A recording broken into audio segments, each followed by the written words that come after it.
Good evening, everyone. Thank you for joining us tonight. Give us a few seconds here. We're just going to wait for everyone to get joined. Thank you for being here.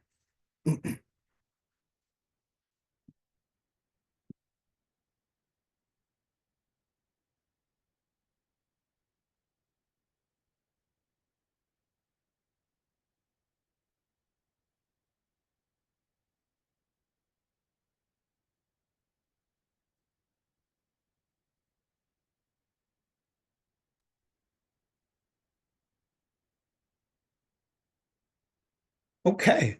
It looks like we have all of our attendees rolling in now, so we're going to go ahead and get started. Good evening, everyone. Thank you so much for being here tonight. My name is Paul Doggett, and I currently serve as ISHA's Executive Director. We appreciate you joining us for this special webinar, Empowering Yourself, Advocacy Strategies for Emerging SLPs and Audiologists. And before we begin tonight, I just wanted to start with a few housekeeping notes for everyone. Just a reminder that the webinar will be recorded and we will share this information on ISHA's website next week, so just be on the lookout for it. And you will also have access to the slides. So don't feel any pressure to write down everything that you see on the screen here. You're going to have access to all that information and access to talk with the speakers too as well. And then just a reminder for everyone too, all the participants' videos and microphones have been muted, just so we can stay on par with our schedule here. But just so you know too, we would like for you to interact via the chat and the Q&A functions. So please feel free to use those as well as we're going through. Okay, to begin tonight, I just wanted to go through our panelists. We are going to have Jordan Bowman, Carrie Kerr, Karen Cockler, and Heidi Ramratten.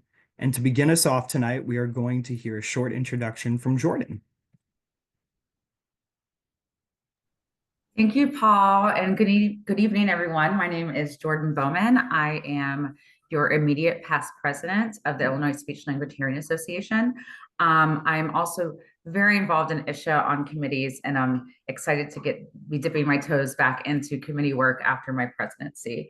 I'm the ASHA Illinois State Advocate for Medicare Policy. That's the STAMP, which means monthly I meet with ASHA folks in each and every state to help promote advocacy for those billing for Medicare. Maybe if you're working in SNFs or senior living like myself.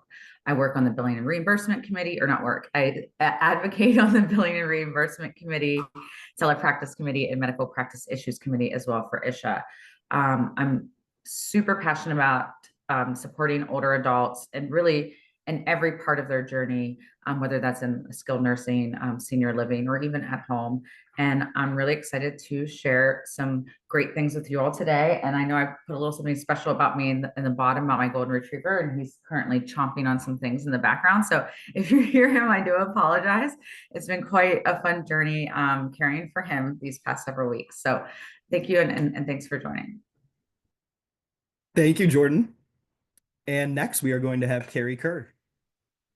Hi, everyone. My name is Carrie. I am a speech language pathologist. I live in the central Illinois area near Peoria. If anybody's from the Peoria area, give a shout out.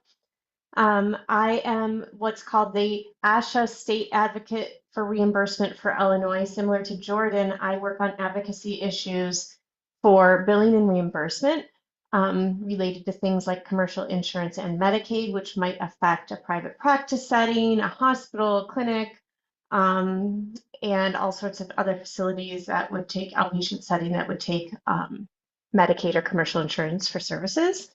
That leads me to serve on the Billing and Reimbursement Committee, the Legislation Regulation Committee, and I've also really enjoyed working on the Leadership Development Program Committee. I'm an employee of PRC Saltillo, which is a company that makes speech generating devices, AAC devices. So my background has been in pediatrics, developmental disorders, and AAC. I also have received my certificate in special education advocacy from William & Mary Law School and have supported family members throughout their recoveries with swallowing disorders in more of their adult years. So it's interesting to, even though that's not my setting, to have used those skills as a speech language pathologist for my family members. And I love outdoor silent sports. That's a little something about me. I'll pass it on.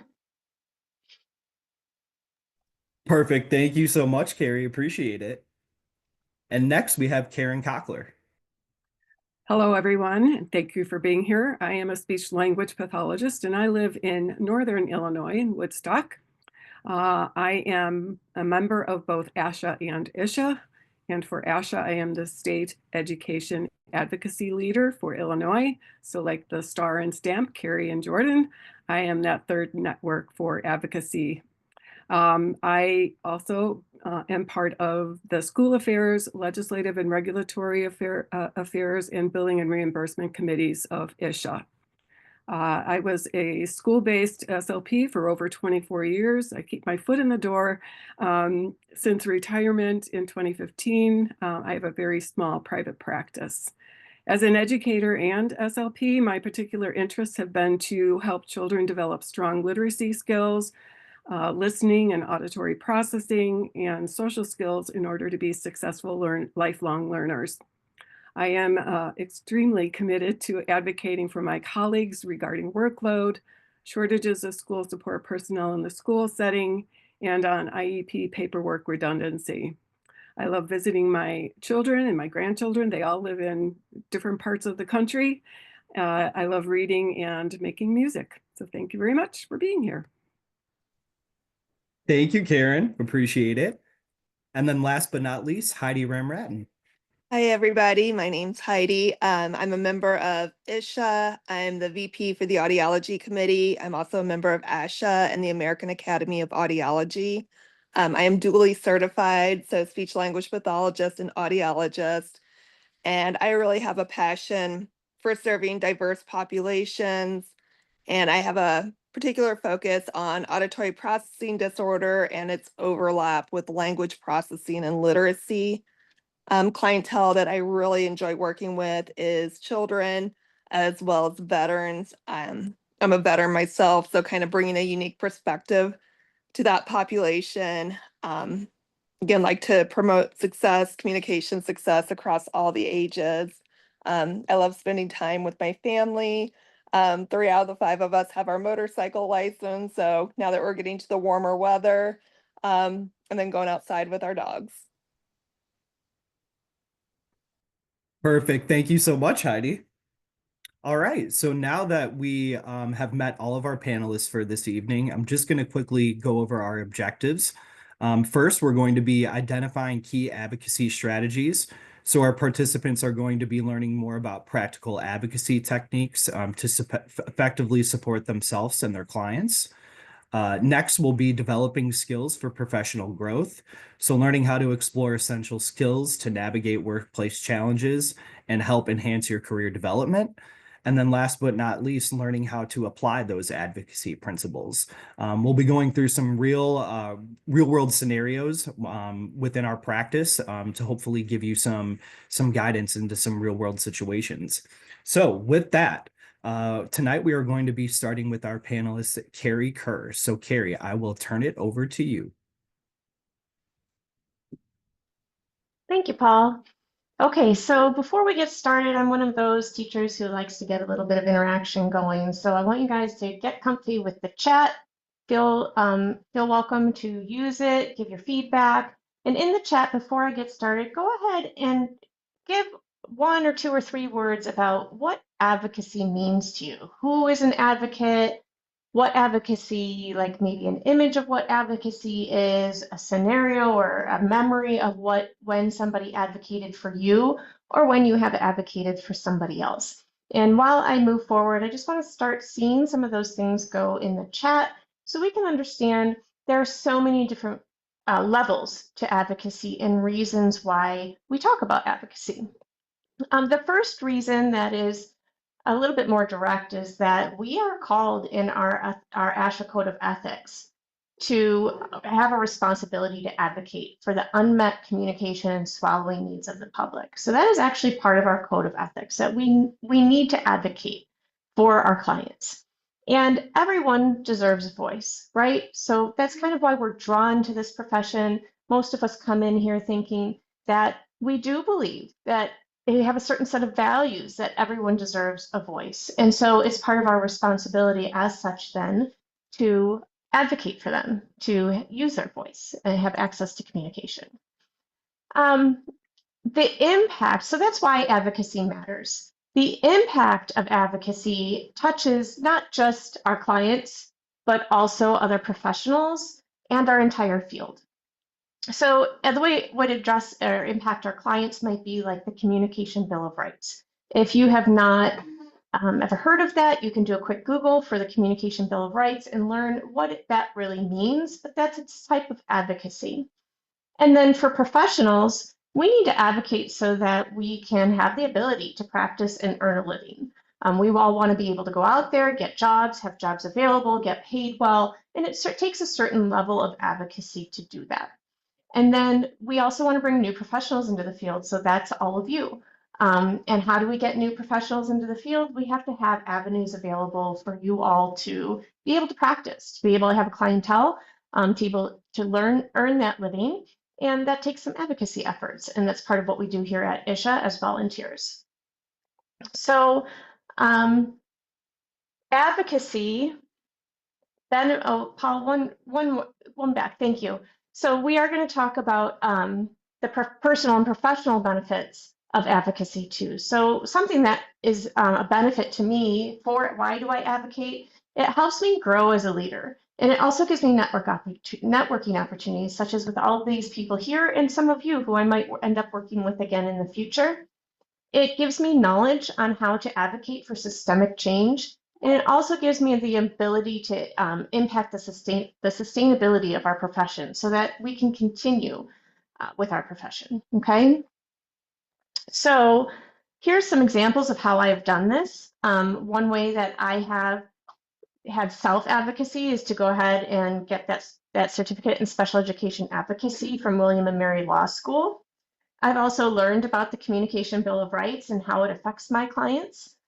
I've seen evaluators include this Bill of Rights in their evaluations when they're looking for communication devices for their clients. And that's a really strong way of being able to advocate for their clients.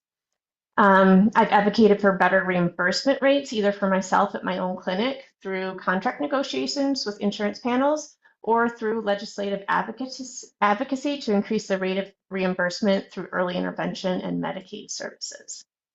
Another way of advocating for the profession has been mentoring new students and clinical fellows, teaching them important responsibilities that they may not have learned in school, such as what their responsibilities are when sitting on an IEP team. Going through the leadership development program to learn the skills needed for professional leadership on behalf of my profession, and getting involved in committees. So just returning to that ethical responsibility, if you do get the time to go look at the ASHA Code of Ethics, you can see in Principle 3 that individuals shall honor their responsibility to the public when advocating for the unmet communication and swallowing needs of the public. And we should provide accurate information involving any aspect of the professions. So I encourage you all to think about that as we move forward with understanding what advocacy means in our profession. So with self-advocacy, one of the ways I've used this is knowing what I've needed in my career and being willing to make a change and try new things. So self-advocacy is really a place to start when we're thinking about not only advocating for our clients well, we have to be able to advocate for ourselves well. So another way I've set that self-advocacy, for instance, was when I had one telephone when I was in private practice, and I was feeling very overwhelmed because I was getting a lot of client calls, texts at all hours, and I needed to develop some boundaries for my work-life balance. So setting boundaries to not answer emails on the weekend, getting 2 different phones so that I could turn one off at the end of the day, and not giving my clients personal cell phone numbers. Something basic like that can be a starting block for self-advocacy. And ways that I have demonstrated client advocacy by ensuring access to services and rights. There were 3 different clients who I had advocated for who were trying to get communication devices, and their insurance policy had exclusions for speech generating devices. So basically they said, their insurance said, we don't cover those, we're not going to pay for it. I ended up working with a specialty AAC attorney who did pro bono work for cases like this. And with the cooperation of the parents, we actually challenged the policy itself at a national level. One policy said that speech generating devices were for comfort and convenience. So maybe in the chat you can tell me if you think communicating is just for your comfort and convenience and how you would feel if it was considered that if you couldn't speak. I know as a SLP myself, I thought that was really inappropriate, and I felt the calling to advocate for my client that this wasn't for comfort and convenience. This was really for their holistic well-being and their medical well-being. The other policy excluded speech generating devices for anyone with a diagnosis of autism. And we've had a compelling testimony using the Communication Bill of Rights and how it's not a comfort or a convenience. And we pored over literature for close to a year, putting our case together. And eventually, the attorney and I did. And eventually, all three of these clients received funded devices. But more than that, the policies removed their exclusions, and it led to systemic change for future patients needing AAC. So this was something that, I wasn't asked to do. It just kind of fell on me as a need for my client, and used that to advocate not only on their behalf, but others as well. And then for professional advocacy, I work with ISHA and ASHA to identify legislative needs for the benefit of our profession. I write articles for our state newsletter on the comparison of reimbursement rates between different states and how our state might fall behind or compare. And recently I recorded a podcast with ASHA on Medicaid advocacy and why it is important to our profession. Some things you need to be able to do to have to advocate well.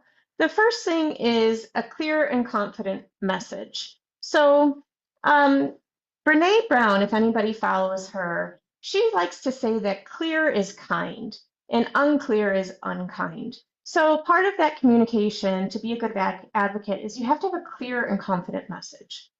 Of the 10 behaviors and cultural issues that leaders identified as barriers to courage, there was one issue that leaders ranked as the greatest concern.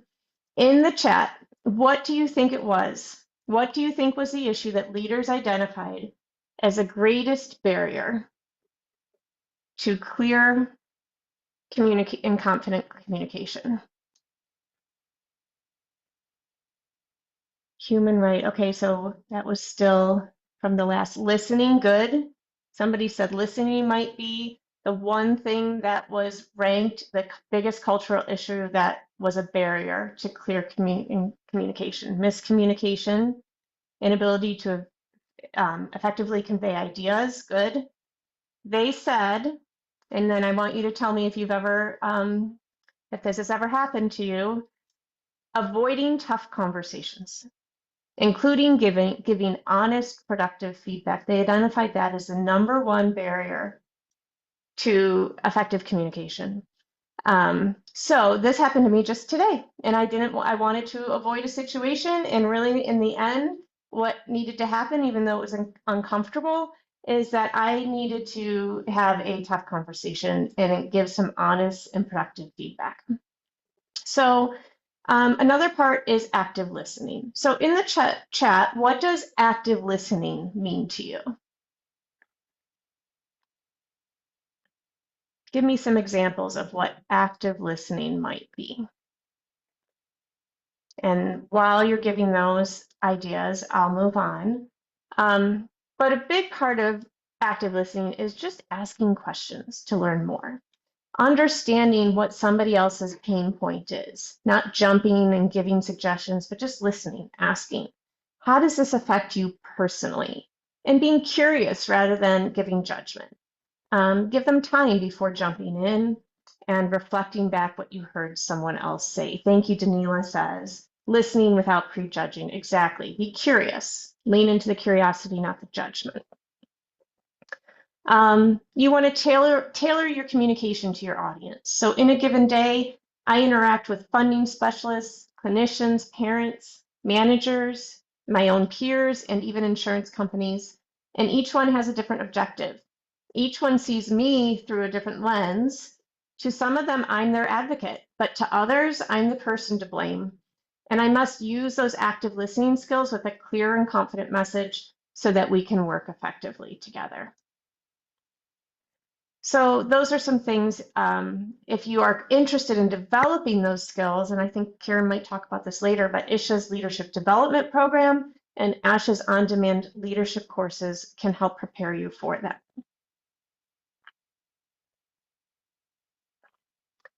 And then we go on to building a professional identity. So once you have some of those foundational skills, you can go on to build a professional identity through establishing credibility and expertise, networking and collaboration, and engaging in lifelong learning. And I just want to encourage you that establishing that credibility and expertise just takes time. You start somewhere, you gain your experiences, and throughout your career, you start growing it and gaining those skills. And it comes with it networking and collaboration, like those of us who are giving this presentation today. And one of the most beautiful things about this profession and this whole organization is that we are lifelong learners. I think it draws a lot of us to this profession. And it's one of the most beautiful parts of being a speech language pathologist is you never stop having the opportunity to engage in lifelong learning. Perfect. Thank you so much, Carrie. You're Appreciate welcome. it. All right. And then I think our next panelist that'll be coming forward is going to be Heidi Ramratton. Heidi. Hi. So I'm going to talk about kind of building that professional identity and how you kind of get some of those strategies for that. So some of those you might want to do is kind of set some professional goals. And for those, especially coming into the field as a new speech pathologist or audiologist, you want to make sure that you're setting goals that are achievable, setting some short-term, some long-term goals. Short-term might be maybe mastering a clinical technique or developing stronger documentation skills.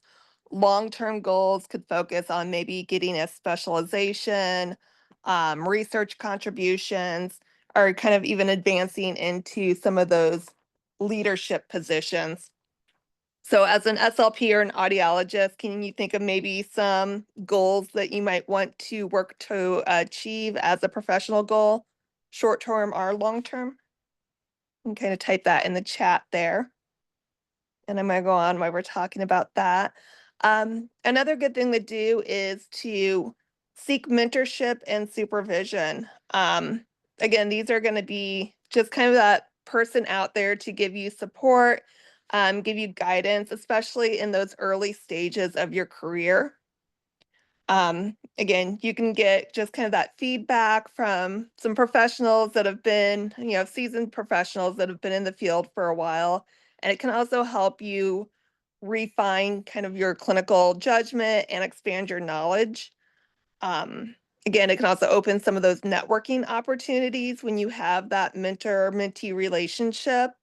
So maybe an SLP working in a school might get mentorship from a veteran SLP who has experience with the IEPs, and kind of that interdisciplinary team collaboration. An audiologist might get guidance working on maybe counseling. And then you want to make sure that, again, you're pursuing some of those leadership opportunities. Again, when we are getting those leadership, not only does it help us as professionals kind of develop that confidence, it's going to broaden our skill sets, but overall, we're kind of advocating for the field itself. And leadership opportunities can be participating in professional organizations. So at your state level, like ISHA, getting involved with ISHA, leading a team meeting, even at your school or in your clinic, supervising graduate students when that time comes, presenting at conferences. All of these are going to just kind of help with your commitment to that profession. And again, you're going to be inspiring others to kind of come into the workplace, come into this field. An SLP, if you're working, you might volunteer to lead a parent education workshop. So again, it doesn't have to be on that huge grand scale of like I'm presenting at ASHA. You can do something there and it's just as meaningful with that leadership. An audiologist, again, might work on maybe aiming to enhance like patient care protocols. And so those are some good development strategies for that early professional. And then kind of going into some of the advocacy scenarios. Going one for kind of more of that client advocacy. I noticed when I was working as an educational audiologist that many of my lower income students that had failed hearing screenings or teachers had concerns about hearing were not able to come in for that full hearing evaluations. And a lot of it had to do with transportation challenges or parent availability. A lot of my parents were working multiple jobs and they couldn't just come in or take off work to bring their children in to get a full hearing evaluation. So advocating for my client, I reached out to the local school districts and we came up with the truancy officer and kind of came up with a collaborative solution where the truancy officer would actually, with the parents' permission, transport the students to the audiology appointments when the children were, or when the parents were unable to do so. We also worked with the staff to identify the students at risk and kind of prioritize their access to these hearing evaluations.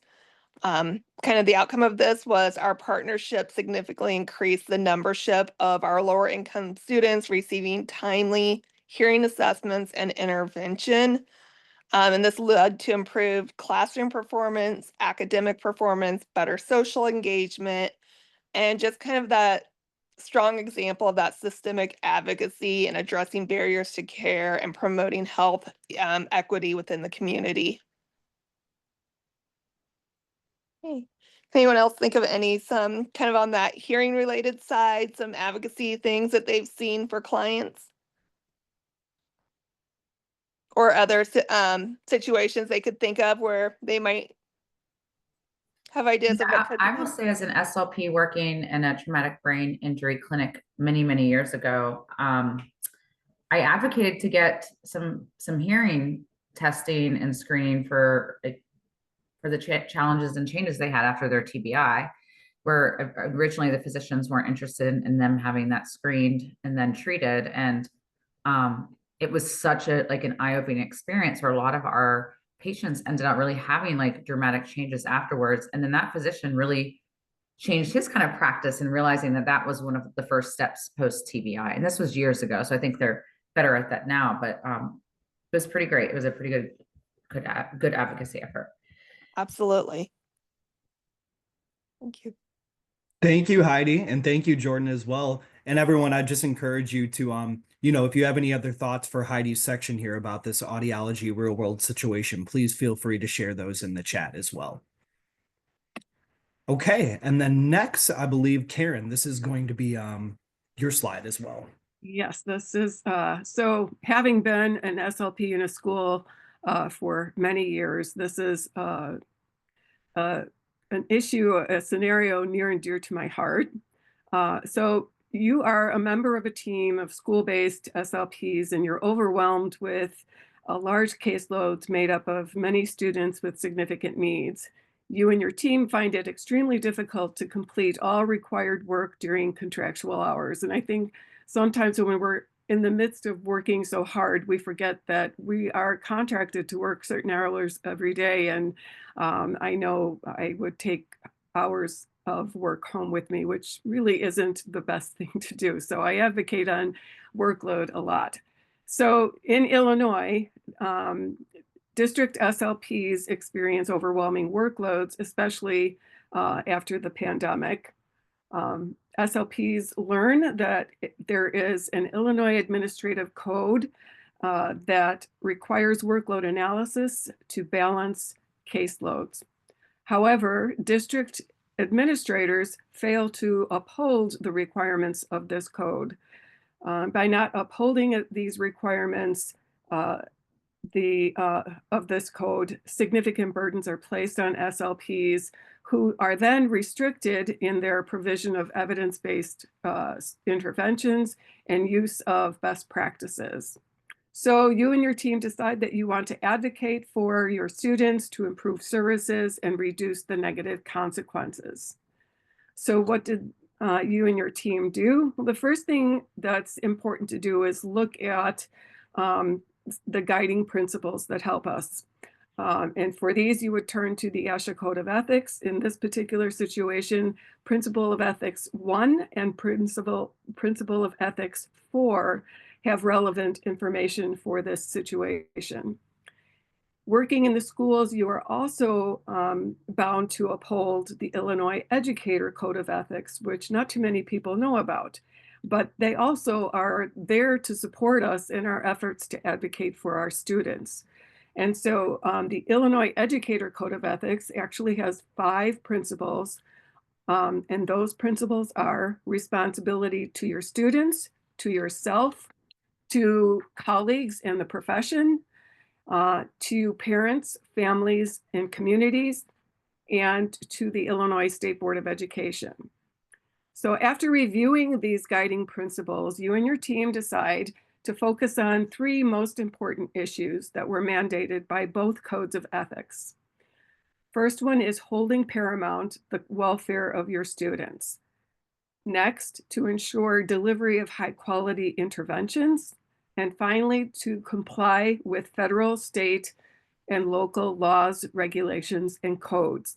This is important language to remember because not too many administrators, first of all, expect this kind of language from us, but it's important because it gives you the strength and the confidence, as Carrie mentioned, and it's clear and confident language to use when advocating for your students. Next, you and your team learn about the Illinois Administrative Code, Section 226.735, Workload for Special Educators, and that available to you is a free online eligibility guide and workload analysis forms that have been specifically designed to uphold this code. You review the language in your district's collective bargaining agreement, sometimes called the contract, sometimes called the CBA. And you look through this to find out if there's any related language in your contract to identify any workload procedural language. And you don't find any relevant language in your CBA. So you and your team gather and you talk to other colleagues, you talk to the union to gather support from your union representation. You create a committee that together you will identify all the significant negative consequences to students, to you and your team, and of course to the district. Next, your committee determined when or how they would implement workload analysis. You knew that in order to show the administration how workload analysis would benefit the students and the team and the district, you'd need some additional clear and confident language to do so. So you gather everything that you possibly can and gather that important data from your workloads. Next, you establish a schedule for the actions that you need to take, you problem solve, and you identify potential solutions. Another important thing to do when you're advocating is to offer potential solutions. You and your team present your findings and the potential solutions to your administration.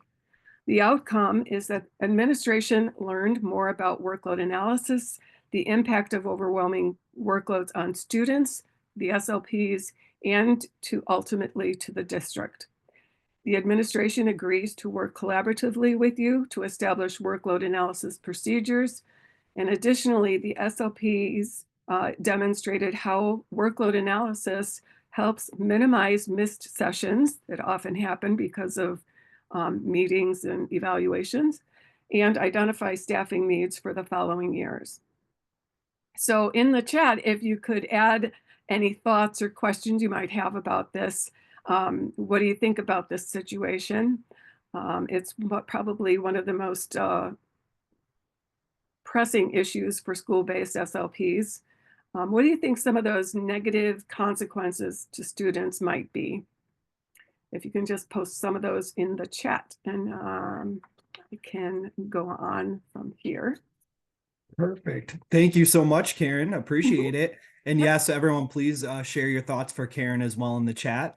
And then we'll definitely circle back on some of those thoughts at the end as well. And then next is going to be Jordan.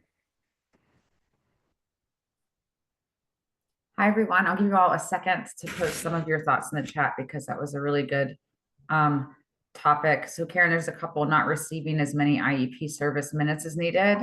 Lack of receiving services. Those are really great consequences. I mean, not great in the sense of big consequences, not in a positive sense, but thank you, everyone. I'm going to continue and discuss advocating, but specifically in my area of practice, which I mentioned earlier, is I would typically work with older adults in skilled nursing facilities, home health, so in the home, senior living. And when I say senior living, that could be independent living, assisted living, or memory care, and also some outpatient therapy services. I'm not sure that we asked this at the beginning, but since there's so many lovely folks on this call, where is the practice setting, since all of us kind of span that continuum, whether in audiology or speech language pathology, what practice setting are you serving or would you like to serve when you start advocating for your patients? You can drop that in the chat box. It could be, do you want to work in a hospital or in a nursing home or in the schools like Karen just discussed, or in clinics? Drop that in the chat box and we can kind of get to know a little bit more about some of the folks that are on the call today. Thank you, Jessica. She kicked it off. I would like to work in a school or clinic. Love to hear that. And the reason I bring that up is any of these advocacy efforts that Carrie, Heidi, Karen, or myself are bringing up, even though we're giving our real world scenarios in our specific work setting or practice setting, these exact efforts can be utilized across all settings. The techniques can remain the same. It's just like the advocacy efforts might look a little different depending on the setting. So specifically for my practice, I consistently advocate for older adults. And I say on Medicare benefit. And the reason I say that is because typically your older adults are receiving Medicare and some insurance and some private insurance, or in cases Medicaid as well. And the reason that matters is similar to some of the conversations that Carrie had earlier about AAC devices and having those covered, is that oftentimes we are battling with insurance or the government to make sure that services are covered. So in this specific scenario, I love all these, I love all your responses. This is great. So you, the SLP, imagine that you, the speech language pathologist, and I'm going to give this practice setting example, but kind of put yourself in your practice setting or intended practice setting. Me, the SLP, was informed by the administrator of my skilled nursing facility. So typically, like similar in a school, you might be employed by a staffing agency or by an organization, and then you work for the school, right? In skilled nursing facilities, almost exclusively, not always, you are employed by a therapy organization or a therapy staffing group, and then you are like a vendor employee inside the skilled nursing facility. So the administrator themselves aren't your boss, but absolutely they're your partner, they're your collaborator, they're someone that you need to collaborate with on all things about care. So you were informed by your administrator that a patient you are seeing that happens to have Medicaid, right? And Medicaid is historically like under reimbursed compared to many other insurances or even Medicare, right? And the administrator understands that the more you see that Medicaid patient, the less reimbursement that they're going to get for that skilled nursing facility. So they might turn to you and say, I'm sorry, I know you want to see this patient, but because the reimbursement isn't great and because that you get paid this much, we're not going to get reimbursed very much. And it's not really worth it for us, for you to see this patient. I know this sounds like completely crazy, seemingly, but this happens very often. And there's very strategic ways that you can that you can advocate for patients in these cases. And we'll talk about that right now. So you went to your boss, you're a professional, you collaborated with your director of rehabilitation. That could be an OT, a PT, or a speech therapist, right?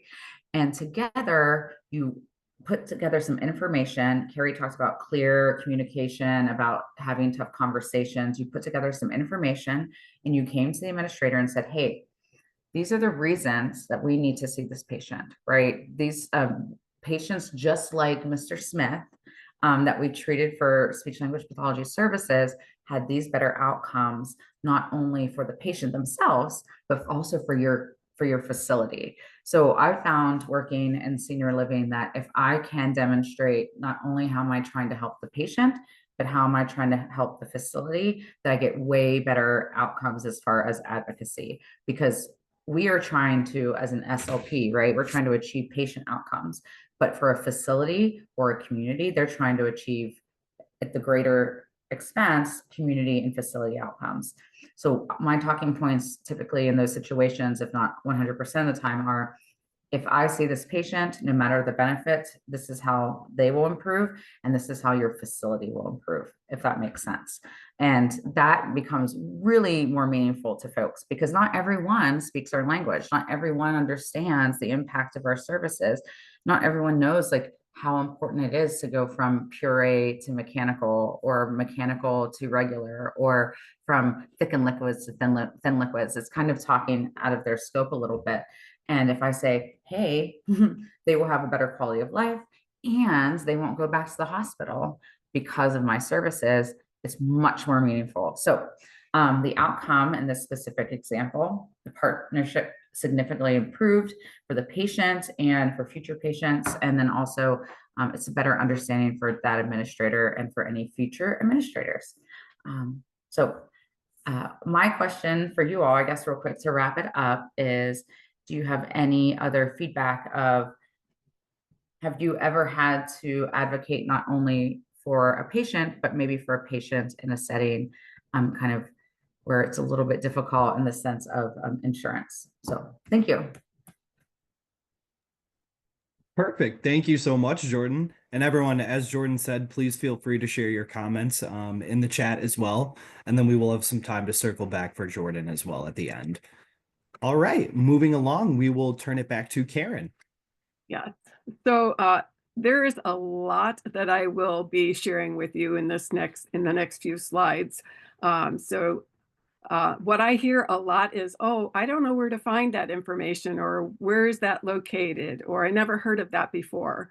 And so the main thing I want you to walk away from this webinar with is that there are lots of resources out there, lots of tools for us, lots of places to get support. So just want you to sit back and kind of listen and just make a few mental notes about these things. I've kind of organized the information into three major groups. The first is professional agencies and organizations. The next is legislative and policy resources. And then finally, we'll talk a little bit about continuing education resources. So the first group is professional agencies in Illinois. So the first one is probably one of the most important agencies that you will need to know about and interact with, and that's the Illinois Department of Financial and Professional Regulation, or IDFPR. It is the place that houses our Practice Act. So there is the Illinois Speech Language Pathology and Audiology Practice Act, and it is kind of stored on the government website, but also IDFPR is the one that helps us amend it if we need to, and to just make sure that people are following it. The Illinois State Board of Education is, if you are working in the schools, you will of course interact with departments of the State Board of Education. Healthcare and Family Services, that is a department we all interact with from time to time. It is the place where you would go to get all things Medicare and Medicaid information. Provider Connections and Bureau of Early Intervention are the two agencies that you would go to if you're planning to work or if you are working in early intervention. In terms of professional organizations, there are four major ones, but there may be a few others, organizations out there that also could provide support. But the American Speech Hearing Association, at its hub, is a facilitating team which oversees 7 major departments and 31 subcommittees. all there to support our work, no matter what setting we're in. ASHA also has a public policy agenda that it publishes every year, and that identifies the areas for which their advocacy will be streamlined for. ASHA has a political action committee, and every year they go to Hill Days and they talk to our legislators and lobbyists to spread the word of things that are needed, that need advocacy. And ASHA also has a Take Action, a web page that from time to time will list important legislation that's been submitted or legislation that needs to be changed. And ASHA doesn't tell us how to respond to it or what to say in our advocacy, whether we support or oppose. It doesn't matter from ASHA's point of view. It's just ASHA wants us to take those actions, to share our voice, whatever that may be. ASHA also has the advocacy networks. You've met the three of us this evening. Every state has the Committee of Ambassadors, which is made up of an SLP and an audiologist. And then every state has a stamp, star, and seal. So you've met those people tonight for Illinois. And then, of course, ASHA has its practice portal. The Illinois Speech Language Hearing Association, ISHA, is like ASHA, has an executive board at its hub. ISHA also has 7 divisions that oversee 11 committees, and there are liaisons, which include the advocacy networks for ASHA, and representative council. So the state of Illinois is divided into 4 large area groups, and there's representative council for each of those areas. So wherever you are in the state, there will be a representative council somewhere that can provide you with some support. ISHA also provides support and updates in just important treatment strategies, whatever people submit to have published in The Voice, that is published monthly. And then, of course, ISHA also posts things on social media.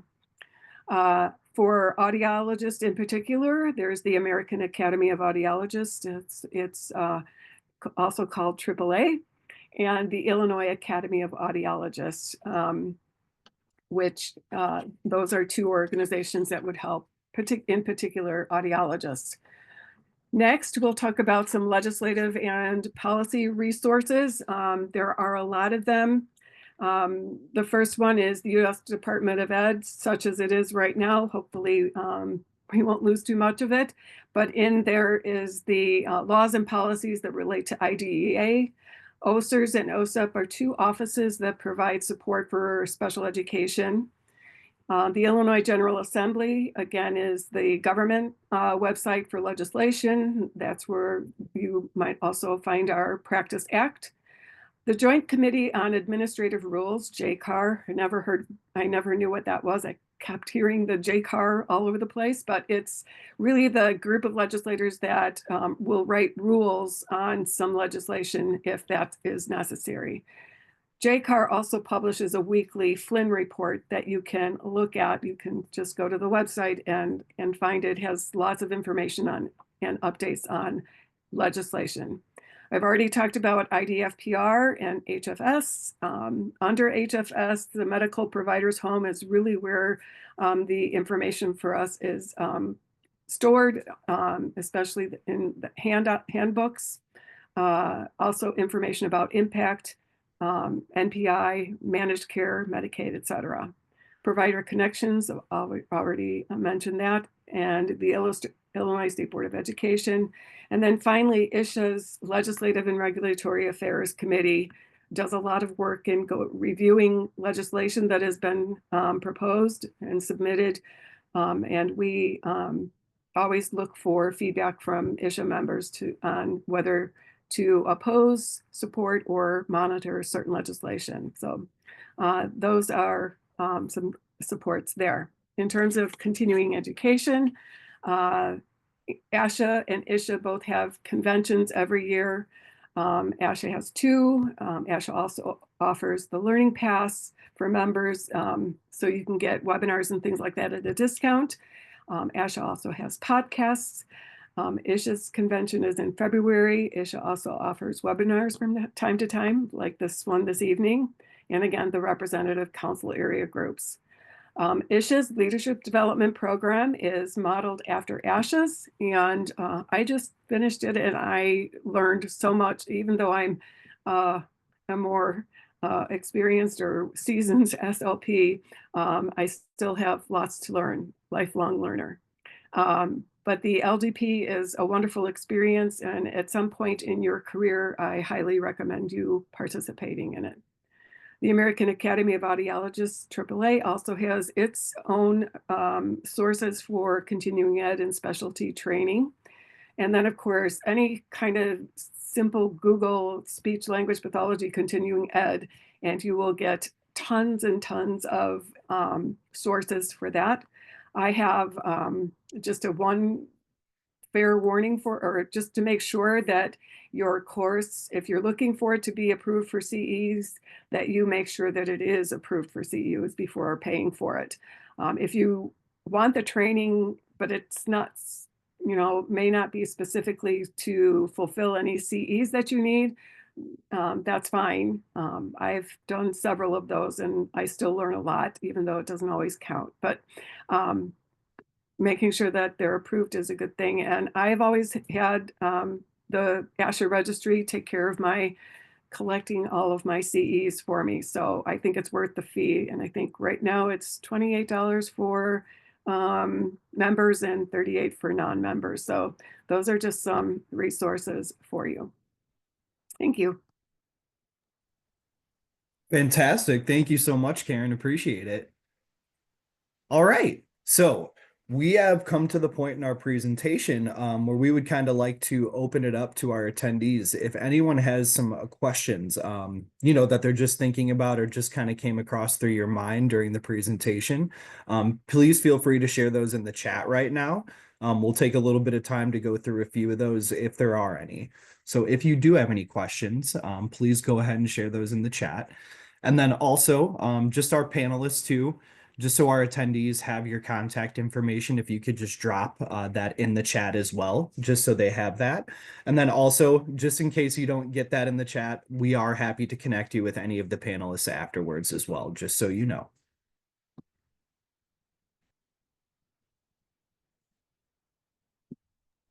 I will also, I just want to kind of make a quick, sorry, Carrie, did you want to go? You can go ahead. Okay. I was just going to say, Paul, we did have one question if these slides will be made available. Yes, they will be. So we'll actually provide these when we post the video to the website. We'll also include the slides as well, so you'll have access to those. So you'll be able to get all those good links from the presentation, and you'll have direct access to all of that information.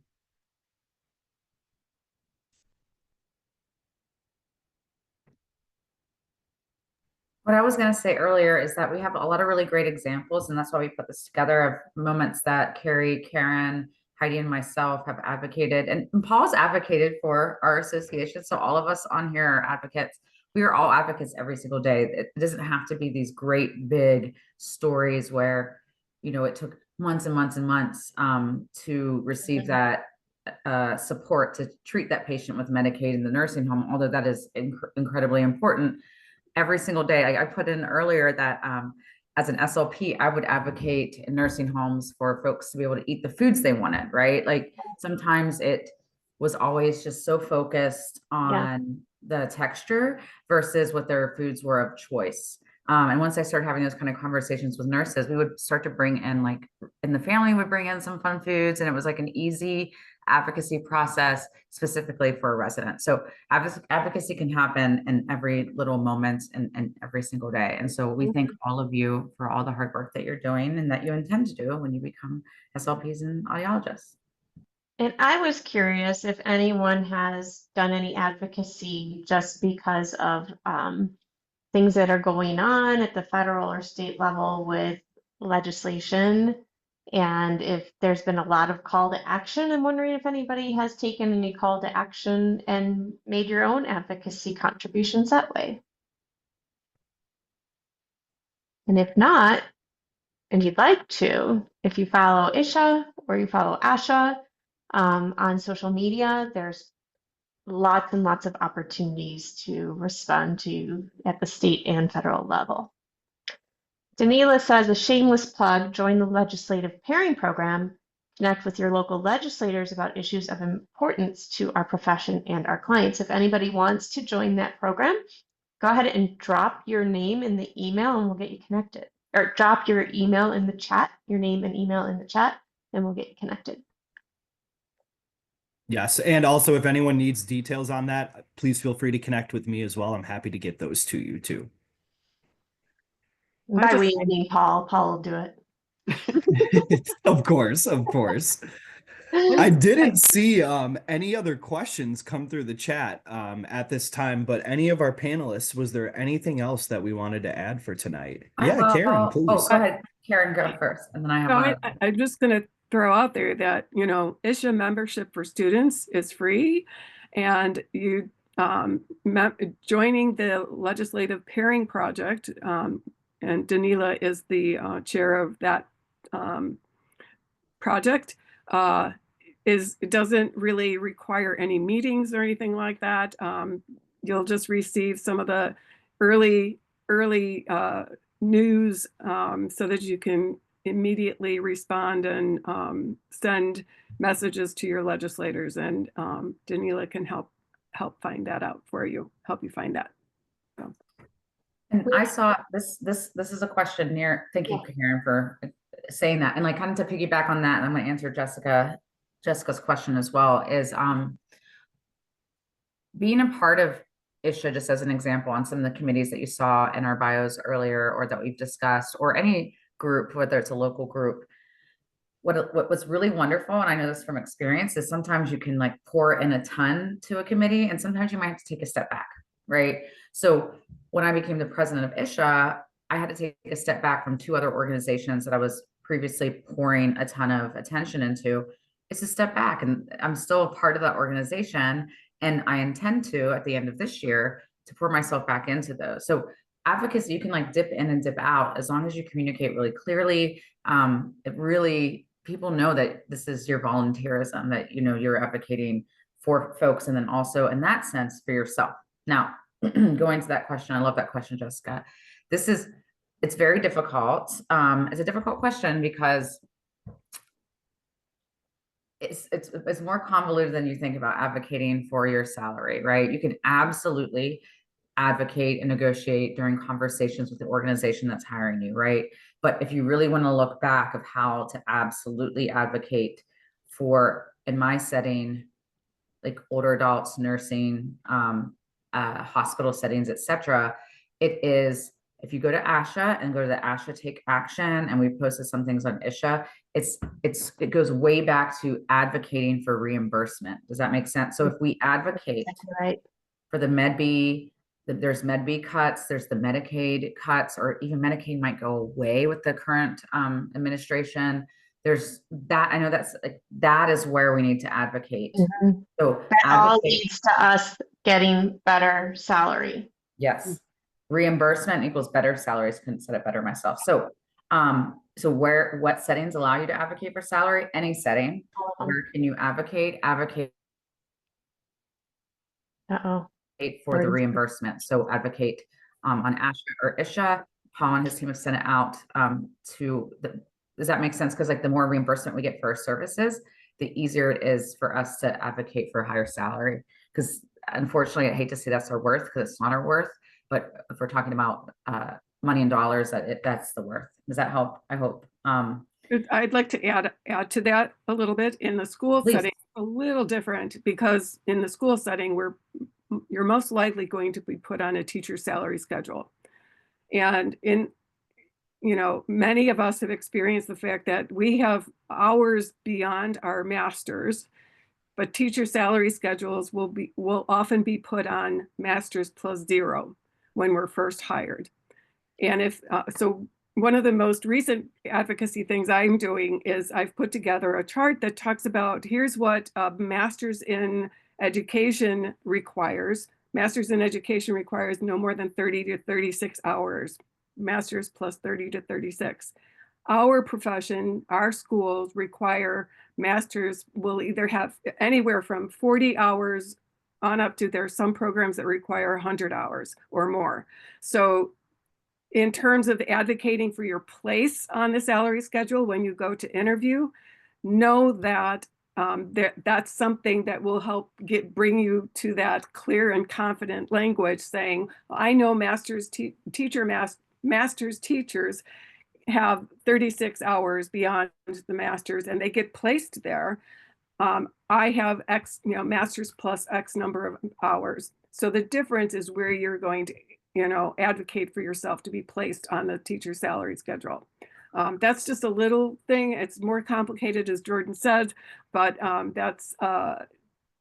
that's one thing that you should know in addition to needing the income from the reimbursements, the funding from Medicaid in the school setting. It's also that your hours in your training are different. So, oh. Do you want to? Hi, Benny. Oh my gosh. Jordan, thanks for showing on camera. He's adorable. So we got a response from Kelly that said, I learned to continue to stick up for my patients and myself. That's wonderful, Kelly. Yes, I hope this does encourage everyone to continue to do just that. And America says that the webinar helped her think about all of the ways we can be advocates, even in ways she hadn't thought about. Wonderful. Jessica would like the chart. Great. Okay.